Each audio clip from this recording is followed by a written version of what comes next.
ओम नमो भगवते वासुदेवाय।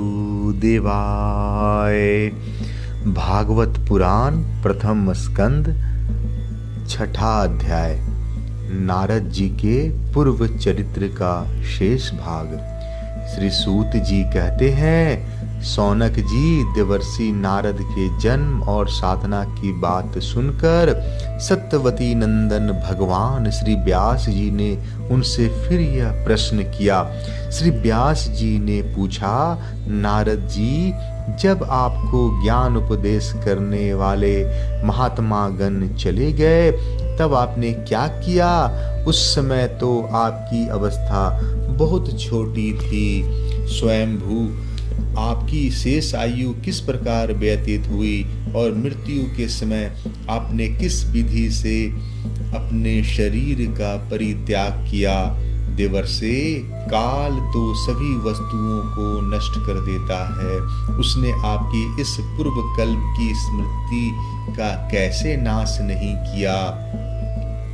श्री नारद जी ने कहा, मुझे ज्ञान उपदेश करने वाले महात्मा गण जब चले गए तब मैंने इस प्रकार अपना जीवन व्यतीत किया। यद्यपि उस समय मेरी अवस्था बहुत छोटी थी। मैं अपनी माँ का इकलौता लड़का था। एक तो वह स्त्री थी, दूसरे मूढ़ और तीसरी दासी थी। मुझे भी उसके सिवा और कोई सहारा नहीं था। उसने अपने को मेरे स्नेह पास से जकड़ रखा था। वह मेरे योग क्षेम की चिंता तो बहुत करती थी, परंतु पराधीन होने के कारण कुछ कर नहीं पाती थी। जैसे कठपुतली नचाने वाले की इच्छा के अनुसार ही नाचती है, वैसे ही यह सारा संसार ईश्वर के अधीन है। मैं भी अपनी माँ के स्नेह बंधन में बंधकर उस ब्राह्मण बस्ती में ही रहा। मेरी अवस्था केवल 5 वर्ष की थी। मुझे दिशा, देश और काल के संबंध में कुछ भी ज्ञान नहीं था। एक दिन की बात है, मेरी माँ गौ दूहने के लिए रात के समय घर से बाहर निकली। रास्ते में उसके पैर से सांप छू गया। उसने उस बेचारी को डस लिया। उस सांप का क्या दोष? काल की ऐसी ही प्रेरणा थी। मैंने समझा भक्तों का मंगल चाहने वाले भगवान का यह भी एक अनुग्रह ही है। इसके बाद मैं उत्तर दिशा की ओर चल पड़ा। उस ओर मार्ग में मुझे अनेकों धन धान से संपन्न देश, नगर, गांव, अहीरों की चलती फिरती बस्तियां, खाने, खेड़े, नदी और पर्वतों के तटवर्ती पड़ाव, वाटिकाएं, वन, उपवन और रंग बिरंगी धातुओं से युक्त विचित्र पर्वत दिखाई पड़े।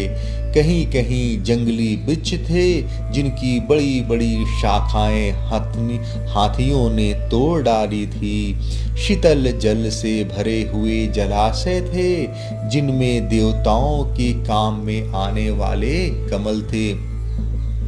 उन पर पक्षी तरह तरह की बोली बोल रहे थे और भौरे मंडरा रहे थे।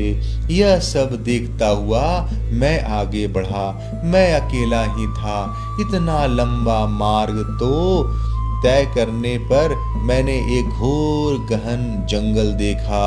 उसमें नरकट, बांस, सेठा, कूश, कीचक आदि खड़े थे। उसकी लंबाई चौड़ाई भी बहुत थी और वह सांप, उल्लू, शियार आदि भयंकर जीवों का घर ही हो रहा था। देखने में बड़ा भयावना लगता था। चलते चलते मेरा शरीर और इंद्रियां शिथिल हो गई। मुझे बड़े जोर की प्यास लगी। भूख तो था ही। वहां एक नदी मिली। उसके कुंड में मैंने स्नान, जलपान और आचमन किया। इससे मेरी थकावट मिट गई। उस विजन वन में एक पीपल के नीचे आसन लगाकर मैं बैठ गया। उन महात्माओं से जैसा मैंने सुना था हृदय में रहने वाले परमात्मा के उसी स्वरूप को मैं मन ही मन ध्यान करने लगा। भक्ति भाव से वशीकृत चित्त द्वारा भगवान के चरण कमलों का ध्यान करते ही भगवत प्राप्ति की उत्कट लालसा से मेरे नेत्रों में आंसू छलछला आए और हृदय में धीरे धीरे भगवान प्रकट हो गए। व्यास जी उस समय प्रेम भाव के अत्यंत उद्रेक से मेरा रोम रोम पुलकित हो उठा, हृदय अत्यंत शांत और शीतल हो गया। उस आनंद की बाढ़ में मैं ऐसा डूब गया कि मुझे अपना और ध्येय वस्तु का तनिक भी भान न रहा। भगवान का वह अवर्चनीय रूप समस्त शोकों का नाश करने वाला और मन के लिए अत्यंत लुभावना था। सहसा उसे न देख मैं बहुत ही विकल हो गया और अनमनासा होकर आसन से उठ खड़ा हुआ। मैंने उस स्वरूप का दर्शन फिर करना चाहा, किंतु मन को हृदय में समाहित करके बार बार दर्शन की चेष्टा करने पर भी मैं उसे नहीं देख सका। मैं अतृप्त के समान आतुर हो उठा। इस प्रकार निर्जन वन में मुझे प्रयत्न करते देख स्वयं भगवान ने, जो वाणी के विषय नहीं है, बड़े गंभीर और मधुर वाणी से मेरे शोक को शांत करते हुए कहा, खेद है, इस जन्म में तुम मेरा दर्शन नहीं कर सकोगे, जिनकी वासनाएं पूर्णतः शांत नहीं हो गई है। उन अधकचरे योगियों को मेरा दर्शन अत्यंत दुर्लभ है। निष्पाप बालक, तुम्हारे हृदय में मुझे प्राप्त करने की लालसा जागृत करने के लिए ही मैंने एक बार तुम्हें अपने रूप की झलक दिखाई है। मुझे प्राप्त करने की आकांक्षा से युक्त साधक धीरे धीरे हृदय की संपूर्ण वासनाओं का भली भांति त्याग कर देता है। अल्पकालीन संत सेवा से ही तुम्हारी चित्तवृत्ति मुझ में स्थिर हो गई है। अब तुम इस प्राकृत मलिन शरीर को छोड़कर मेरे पार्षद हो जाओगे। मुझे प्राप्त करने का तुम्हारा यह दृढ़ निश्चय कभी किसी प्रकार नहीं टूटेगा। समस्त सृष्टि का प्रलय हो जाने पर भी मेरी कृपा से तुम्हें मेरी स्मृति बनी रहेगी। आकाश के समान अव्यक्त सर्वशक्तिमान महान परमात्मा इतना कहकर चुप हो रहे। उनकी इस कृपा का अनुभव करके मैंने उन श्रेष्ठों से भी श्रेष्ठतर भगवान का सिर झुकाकर प्रणाम किया। तभी से मैं लज्जा संकोच छोड़कर भगवान के अत्यंत रहस्यमय और मंगलमय मधुर नामों और लीलाओं का कीर्तन और स्मरण करने लगा। स्पृहा और मद मत्सर मेरे हृदय से पहले ही निवृत्त हो चुके थे। अब मैं आनंद से काल की प्रतीक्षा करता हुआ पृथ्वी पर विचरने लगा। व्यास जी, इस प्रकार भगवान की कृपा से मेरा हृदय शुद्ध हो गया, आसक्ति मिट गई और मैं श्री कृष्ण परायण हो गया। कुछ समय बाद जैसे एकाएक बिजली कौंध जाती है, वैसे ही अपने समय पर मेरी मृत्यु आ गई। मुझे शुद्ध भागवत पार्षद शरीर प्राप्त होने के अवसर आने पर प्रारब्ध कर्म समाप्त हो जाने के कारण पांच भौतिक शरीर नष्ट हो गया। कल्प के अंत में जिस समय भगवान नारायण एकार्णव प्रलयकालीन समुद्र के जल में शयन करते हैं, उस समय उनके हृदय में शयन करने की इच्छा से इस सारी सृष्टि को समेटकर ब्रह्मा जी जब प्रवेश करने लगे, तब उनके श्वास के साथ मैं भी उनके हृदय में प्रवेश कर गया। 1 सहस्त्र चतुर्युगी बीत जाने पर जब ब्रह्मा जगे और उन्होंने सृष्टि करने की इच्छा की, तब उनकी इंद्रियों से मरीचि आदि ऋषियों के साथ मैं भी प्रकट हो गया। तभी से मैं भगवान की कृपा से बैकुंठ आदि में तीनों लोकों में बाहर और भीतर बिना रोक टोक विचरण किया करता हूँ। मेरे जीवन का व्रत भगवत जन अखंड रूप से चलता रहता है।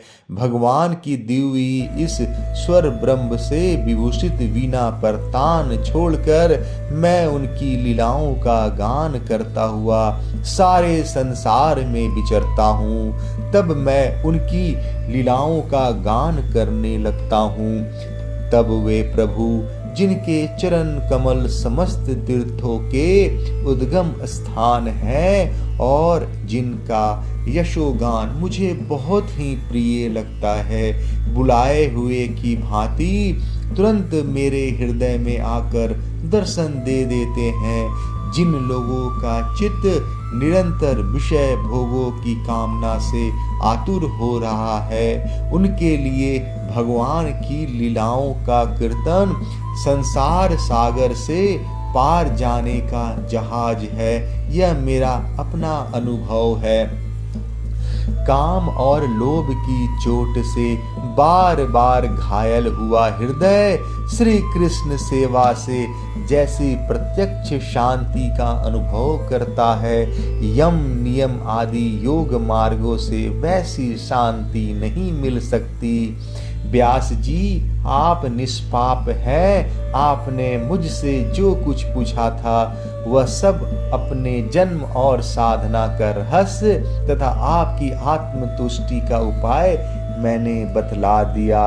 सूत जी कहते हैं, शौनकादि ऋषियों देवर्षि नारद ने व्यास जी से इस प्रकार कहकर जाने की अनुमति ली और बिना बजाते हुए स्वच्छंद विचरण करने के लिए वे चल पड़े। आहा, ये देवर्षि नारद धन्य है, क्योंकि ये सांगपानी भगवान की कीर्ति को अपने बीना पर गा गा कर स्वयं तो आनंद मग्न होते ही हैं, साथ ही साथ इस त्रितापतप्त जगत को भी आनंदित करते रहते हैं। जय श्री कृष्णा। छठा अध्याय समाप्त।